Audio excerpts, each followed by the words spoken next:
Good morning, students. Last time we have studied ionic equilibrium and we have discussed electrolyte, strong electrolyte, weak electrolyte and dissociation of weak electrolyte यानी कि weak acid का हमने case लिया था. Ostwald dilution law हमने पढ़ा था. Next we are going to discuss today is acid base concepts, various acid based concepts, various acids and basic concepts. तो एसिड्स और बेस के लिए वेरियस कॉन्सेप्ट्स क्या है उनको हम स्टडी करेंगे. Firstly we are going to discuss.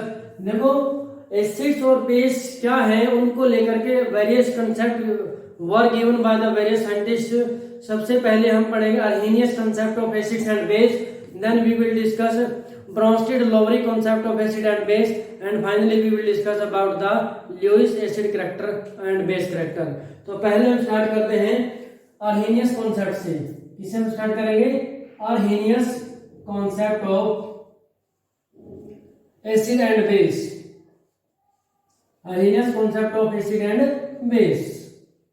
तो ध्यान से इसको देखेंगे कि इन सभी कॉन्सेप्ट में क्या चीज जो है डिस्कस की गई है. सबसे पहले according to Arrhenius concept an acid may be defined as a substance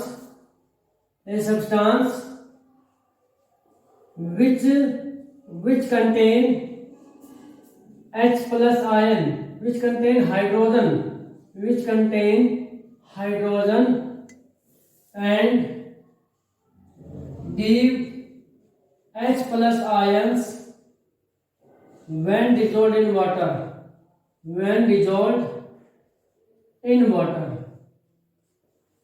यानी कि कोई भी सब्सटेंस जो हाइड्रोजन रखता हो और वाटर में डिजोल्व करने पर H plus ion hydrogen ion produce करता हो तो उस सब्सटेंस को एसिड कहा गया है according to Arrhenius concept. For example अगर हम बात करें जैसे कि HNO3 है, स्ट्रॉन्ग एसिड है. HCl है, ये भी मिनरल एसिड है, स्ट्रॉन्ग एसिड है. जब इनको वाटर में डिसॉल्व करते हैं तो ये क्या करेगा? It give H plus ion aqueous plus NO3 minus ion aqueous. HCl को जब हम वाटर में डिसॉल्व करते हैं तो H प्लस एक्वस प्लस में क्या होगा? Cl minus aqueous. क्लियर है?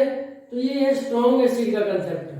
स्ट्रॉन्ग एसिड को दिखाया है. अगर हमने वीक एसिड को जैसे कि हम बात करते हैं CH3COOH तो इस केस में क्या होगा? अगर इसको वाटर में डिसॉल्व करते हैं तो it will give CH3COO minus aqueous plus H plus aqueous. ऐसे ही अगर हम H2CO3 की बात करें, कार्बोनिक एसिड है, वीक एसिड है ये भी, it will give 2H plus CO3 2 minus aqueous. Clear है? तो यहां पर आप देखेंगे जो H प्लस आयन दे रहे हैं वाटर में डिसॉल्व करने पर H प्लस आयन प्रोड्यूस कर रहे हैं. देखो ये भी H प्लस आयन प्रोड्यूस कर रहे हैं, ये भी H plus ion, carbonic acid होता है H प्लस आयन प्रोड्यूस करता है. तो जो भी सब्सटेंस वाटर में डिसॉल्व करने पर H प्लस आयन प्रोड्यूस करता है और हाइड्रोजन रखता है तो उस सब्सटेंस को क्या कहा गया है? एसिड कहा गया है. और बेस क्या होगा? बेस में भी defined as which contain hydroxyl group, जिसको हम क्या बोलेंगे? जिसमें OH ग्रुप होता है एंड गिव हाइड्रोक्साइड आयन. तो बेस इसके अकॉर्डिंग क्या शॉर्ट में लिख रहा हूं मैं? तो विच कंटेन हाइड्रोक्सिल ग्रुप, जिसमें क्या होता है? हाइड्रोक्सिल ग्रुप होता है एंड हाइड्रोक्सिल ग्रुप होता है एंड गिव और क्या प्रोवाइड करता है? OH minus ion, hydroxide ion when dissolved in water. तो उसे हम क्या बोलेंगे? अर्हेनियस कांसेप्ट का अकॉर्डिंग क्या बोलेंगे? बेस बोलेंगे. जैसे एग्जांपल लेते हैं NaOH या जो KOH है, स्ट्रॉन्ग बेस है हमारे पास, वाटर में डिसॉल्व करेंगे तो क्या बनेगा? Na plus aqueous plus OH minus aqueous. तो NaOH जो है प्लस H2 करें NaOH ये क्यों करें? तो ये इसके बाद हमारे पास बनता है Na प्लस एक्वस. ऐसे यहां से करेंगे तो K प्लस एक्वस प्लस में OH माइनस एक्वस. ये हमारे पास स्ट्रॉन्ग बेस होते हैं। वीक बेस अगर हम लें NH4OH अमोनियम हाइड्रोक्साइड, तो यहां पर क्या होगा NH4 plus aqueous plus OH minus aqueous. ऐसे अगर हम वीक बेस लें कैल्शियम हाइड्रोक्साइड COH ट्वाइस, तो आप देख रहे हैं कि वीक बेस की जो आयोनाइजेशन है वहां पर हम रिवर्सिबल रिएक्शन का एरो ले रहे हैं, वहां पर इक्विलिब्रियम का साइन ले रहे हैं, क्योंकि ये कंप्लीटली डिसोसिएट हो जाती है, कंप्लीटली डिसोसिएट नहीं होता और ये रिवर्सिबल रिएक्शन होती है। यहां से क्या बनेगा Ca2 प्लस एक्वस और प्लस में क्या हो जाएगा 2OH माइनस एक्वस। तो this is the base according to the Arrhenius concept. अगर हम बात करते हैं अब कि जो अर्हेनियस कॉन्सेप्ट है, अब इसके अकॉर्डिंग देखो एसिड क्या है जो H प्लस आयन दे रहे हैं, बेस क्या है जो OH माइनस आयन दे रहे हैं।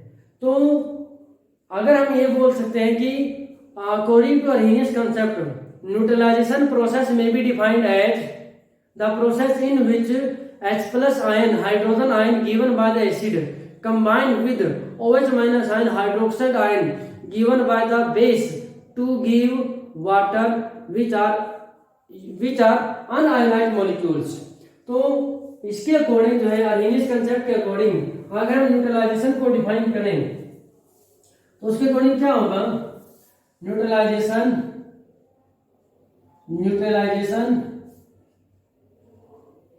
may be defined as the process in which H plus ion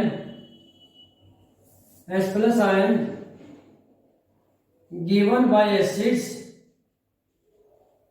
and OH minus ions given by base combine, दोनों क्या होते हैं कंबाइन होते हैं to give unionised molecules of water H2। देखो क्या होता है H plus OH minus it will give H2। अगर हम बात करते हैं कि जिसमें हमें NaOH बेस लिया Na प्लस OH माइनस होता है, प्लस में H प्लस Cl माइनस होगा, तो ये क्या बनेगा यहाँ से NaCl प्लस H2। ये तो साल्ट होता है, तो यहाँ से क्या ले सकते हैं H प्लस एसिड से OH माइनस बेस से, तो दोनों क्या बना रहे हैं H2 बना रहे हैं। और आपको पता है जो H प्लस आयन है वाटर के अंदर जो है सॉल्यूशन के अंदर क्या होता है H plus ion H plus combined with water H2O in form of to give H3O plus ion, ये हाइड्रोनियम आयन के फॉर्म में एग्जिस्ट करता है। इसके अलावा वेरियस मॉलिक्यूल्स ऑफ वाटर जो है H9O4 प्लस भी होता है, H5O2 प्लस भी होता है। तो वेरियस वाटर मॉलिक्यूल जब कंबाइन होते हैं तब भी जो वाटर मॉलिक्यूल है वेरियस फॉर्म में एग्जिस्ट कर सकता है। क्लियर है। अब हम बात करते हैं कि जो ये अर्हेनियस कंसेप्ट है इसकी कुछ लिमिटेशंस है, कमियां हैं। Next is limitations of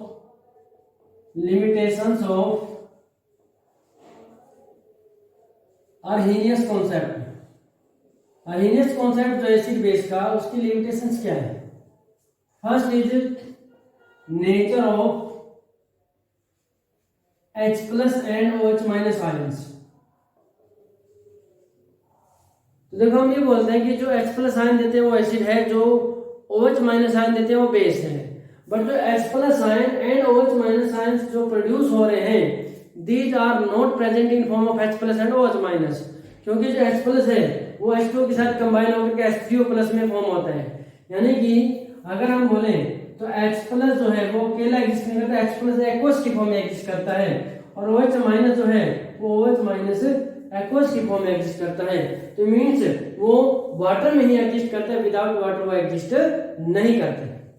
second point जो है लिमिटेशन में there are various molecules, there are various substances, हम बोल सकते हैं वेरियस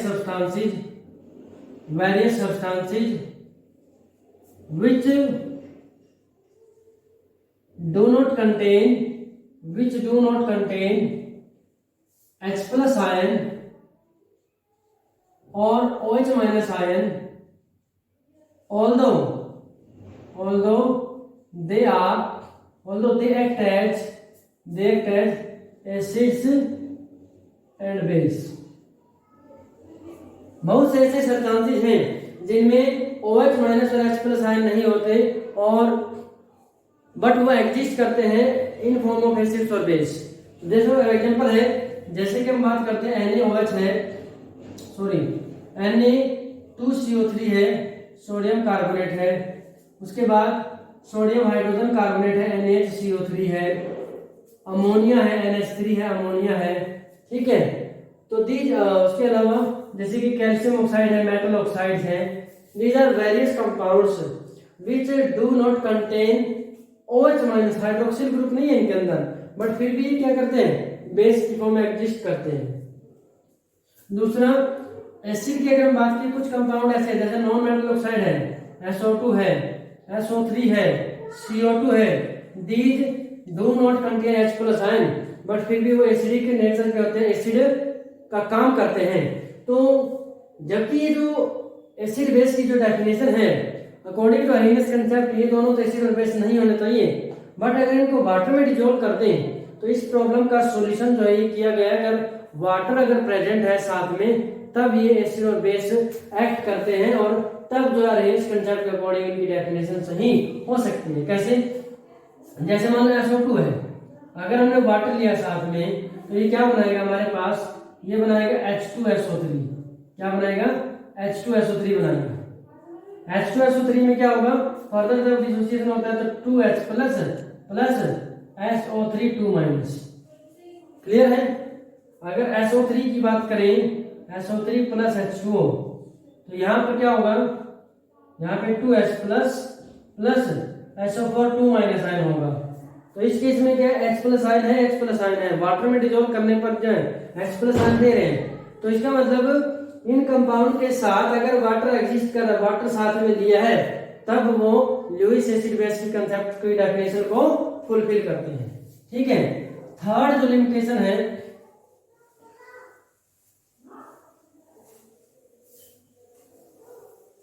जो एसिड बेस कंसेप्ट हमने पढ़ा कि H प्लस आयन देगा तो एसिड है और OH माइनस आयन देता है तो बेस होता है।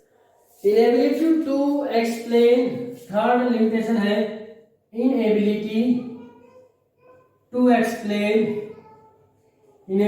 explain reaction between an acid and base in absence of water,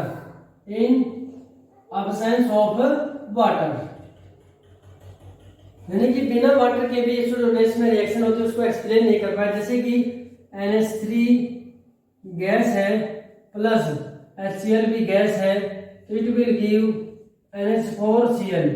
ये भी क्या होगा, अमोनियम क्लोराइड क्या होता है, सबलाइमेबल सब्सटेंस होता है, गैसियस फॉर्म में बनता है। ऐसे ही CaO है प्लस SO2 है, क्या हो जाएगा CaSO3। ये बेस है, ये एसिड है, ये क्या है, ये सॉलिड फॉर्म में है, ये सॉलिड फॉर्म में है और ये गैसियस फॉर्म में है। तो यहाँ पर जो कंसेप्ट है इसमें देखो बिना वाटर के भी एसिड बेस की रिएक्शन हो रही है, तो इसको ये एक्सप्लेन नहीं कर पाए। ठीक है। अब हम बात करते हैं सेकंड कॉन्सेप्ट की, दैट इज ब्रोंस्टेड-लोवरी कॉन्सेप्ट। कौन सा कॉन्सेप्ट है? Bronsted Lowry concept. Bronsted Lowry concept of acid and base। तो अकॉर्डिंग टू दिस एसिड जो होता है, एसिड क्या है, it is defined as the substance which give proton, या विच गिव प्रोटॉन, वो तो होता है एसिड। और बेस क्या होगा, which can accept a proton, जो एक प्रोटॉन को एक्सेप्ट कर सकता है, H प्लस को एक्सेप्ट कर सकता है, वो क्या होगा, बेस। तो इसमें देखो हम कुछ रिएक्शंस लेते हैं, जैसे कि HCl है plus H2O, HCl plus H2O। तो यहाँ पर आप देखेंगे H3O plus aqueous plus Cl minus aqueous. Second लेते हैं NH3 ammonia, NH3 plus H2O। तो यहाँ पर क्या होगा NH4 plus aqueous plus OH minus aqueous. Clear है। नेक्स्ट लेते हैं CO3 2 माइनस प्लस H2O। यहां से क्या बनेगा HCO3 minus plus H plus, sorry OH minus, HCO3 minus H plus को सेट किया है, बच गया क्या OH माइनस। ठीक है। नेक्स्ट हम बात करते हैं CaO या फिर हम लेते हैं NH3 प्लस HCl। तो इस केस में क्या होगा, ये बन गया आपका NH4 प्लस Cl माइनस। तो फ्रॉम दीज रिएक्शंस और इक्वेशंस हम आइडेंटिफाई कर सकते हैं कि कौन सा एसिड है कौन सा बेस अकॉर्डिंग टू ब्रोंस्की-डुलौरी कंसेप्ट। देखो HCl में ये क्या कर रहे हैं, HCl किस में कन्वर्ट होगा Cl माइनस में। तो इसने क्या प्रोवाइड किया है, इसने H प्लस आयन रिलीज किया है, it give H plus ion. तो ये क्या होगा एसिड, और इसने क्या किया H प्लस आयन को एक्सेप्ट किया है, ये क्या होगा बेस। ये तो क्या होगा बेस और ये क्या होगा एसिड। नेक्स्ट में NH3 जो है प्लस H2। अब की बार NH3 ने यहाँ पर H4 प्लस बन गया, तो इसने एक इलेक्ट्रॉन पेयर को यानी कि इसने प्रोटॉन का एक्सेप्ट किया है। तो प्रोटॉन का एक्सेप्ट करने वाला क्या होता है बेस, और प्रोटॉन देने वाला क्या होता है एसिड। ठीक है। तो यहाँ पर आप देखें ऊपर वाले रिएक्शन में H2O बेस का काम कर रहा है, नीचे वाले रिएक्शन में H2O एसिड का काम कर रहे हैं। इसका मतलब कि कुछ सब्सटेंस ऐसे भी होते हैं which can act as both acid as well as base, जो एसिड और बेस दोनों का काम कर सकते हैं। तो उनको हम क्या बोलते हैं एम्फोटेरिक बोलते हैं। क्या बोलते हैं एम्फोटेरिक। H2O क्या होगा यहाँ पर एम्फोटेरिक हो जाता है। क्लियर है। नेक्स्ट में देखें CO3 2 माइनस है प्लस H2O। तो यहाँ पर H plus ion given by the H2O। तो ये तो क्या होगा एसिड है, और इसने H प्लस आयन को एक्सेप्ट किया है, ये क्या होगा बेस। यहाँ पर अमोनिया इसने H प्लस आयन को गेन किया है, ये बेस, और इसने H प्लस आयन दिया है, ये क्या होगा एसिड होगा। क्लियर है। अब दूसरा उस साइड में देखें, अब रिवर्स रिएक्शन भी पॉसिबल है। आप देख रहे हैं यहाँ पर reverse reaction is also possible. तो इन दैट केस, तो यहाँ पर देखें अगर रिवर्स रिएक्शन देखें तो Cl माइनस एक H प्लस आयन को गेन कर रहा है, प्रोटॉन का एक्सेप्ट कर रहा है, तो क्या बन गया HCl। तो यहाँ पर ये क्या काम कर रहे हैं, ये बेस का काम कर रहे हैं, और H3O प्लस आयन क्या कर रहा है, ये H प्लस आयन दे रहे हैं, तो ये क्या काम कर रहा है एसिड का काम कर रहा है। ठीक है। सिमिलरली यहाँ पर OH माइनस H प्लस को एक्सेप्ट करेगा, ये बेस का काम कर रहा है, और ये क्या काम कर रहा है एसिड का काम कर रहा है। ऐसे यहाँ पर ये बेस का काम करेगा, और ये क्या काम करेगा एसिड का काम करता है। सिमिलरली Cl माइनस क्या काम करेगा, ये बेस का काम करता है, और ये एसिड का काम करता है। क्लियर है। इट मीन्स हम क्या कह सकते हैं कि ब्रोंस्की-डुलौरी कंसेप्ट के अकॉर्डिंग हमारे पास 2 एसिड बेस के पेयर्स होते हैं, 2 एसिड्स एंड बेसिस के पेयर्स प्रेजेंट होते हैं।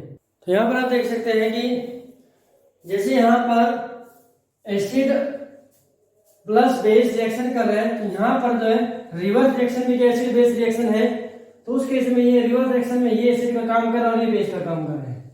तो it means for a reaction, एक रिएक्शन के लिए 2 पेयर्स होते हैं एसिड और बेस के। तो देखो so there are 2 acid base pairs in a reaction. जैसे कि पहली रिएक्शन है, इसमें एसिड का पेयर कौन सा हो गया HCl और HCl, और एक हो गया एसिड बेस का HCl और Cl माइनस। ये एसिड है तो इसका बेस ये बन गया Cl माइनस। H2O है, यहाँ H2O था, ये बेस इसका एसिड कौन सा है H3O प्लस है। तो एक एसिड बेस का पेयर ये है और एक एसिड बेस का पेयर ये बन जाता है। तो ये जो पेयर है एसिड और बेस के, these acid base pairs are called conjugate acid base pairs. जो पहले मान लीजिए रिएक्शन की बात करते हैं फॉरवर्ड डायरेक्शन में, तो फॉरवर्ड डायरेक्शन में जो एसिड है तो उसका क्या बनेगा उधर जाके कॉन्जुगेट बेस बनेगा, और जो यहाँ पर बेस है उसका क्या बनेगा वहां पर कॉन्जुगेट एसिड बनेगा। तो यहाँ पर देखिए मान लो HCl को हमने एसिड 1 और बेस इसको हमने बेस 2, तो एसिड 1 इसका जो कॉन्जुगेट बेस बनेगा वो Cl- होगा। तो एसिड 1 का बेस बना है कॉन्जुगेट बेस, इसलिए एसिड 1 यहाँ पर लिखा बेस 1। यहाँ पर है H2O, इसको बेस 2 माना है तो इसका एसिड क्या बनेगा एसिड 2 यानी कि H3O+। तो हम ये बोल सकते हैं कि HCl जो एसिड है इसका कॉन्जुगेट बेस क्या होगा Cl-, और जो H2O बेस है इसका कॉन्जुगेट एसिड क्या होगा H3O+। तो कॉन्जुगेट एसिड और बेस एक दूसरे से सिर्फ H+ से डिफर करते हैं, यानी कि प्रोटॉन से डिफर करते हैं।